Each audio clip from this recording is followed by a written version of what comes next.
স্বামীর সঙ্গে তোলা সানির ছবি ভাইরাল। পর্ন দুনিয়া ত্যাগের পর বলিউডে এসে নিজেকে নতুন রূপে দিয়েছিলেন সানি লিওনি, সে কথা সবারই জানা।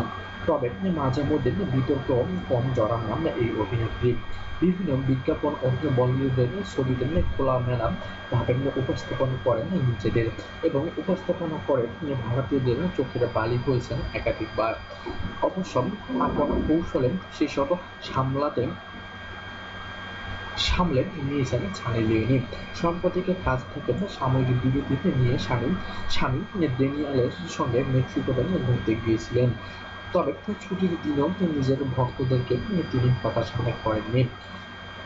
সমুদ্র সৈকতে ঘুরতে নাকি সানির বেশ ভালো লাগে। বিভিন্ন আনন্দময় মুহূর্তগুলো ভক্তদের সঙ্গে নাকি শেয়ার করেছেন সানি লিওনি।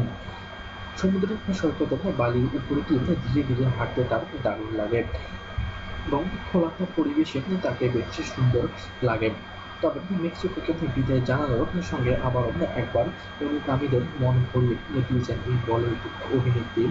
এইটা আবার কিভাবে এসে আসল জেনে নেওয়া যাক। সানি সঙ্গে দেখা করেছেন সানি লিওনি। সমুদ্র সৈকতে জুড়ানো দৃশ্যের সঙ্গে সানি উপস্থিত পরিবেশের জন্য আরো উষ্ণ করে তুলেছিলেন। কখনো ড্যানিয়েলের কোলে বসে, আবার কখনো পা ডুবিয়ে বসে রইলেন সেখানে। তার ছবিগুলো পোস্ট করার মধ্যে সামাজিক যোগাযোগ মাধ্যমে ভাইরাল হয়ে গেছে। শুধু তাই নয়, এই নিয়ে অনেক আলোচনা ও সমালোচনাও করেছে বলিউড দুনিয়াতে।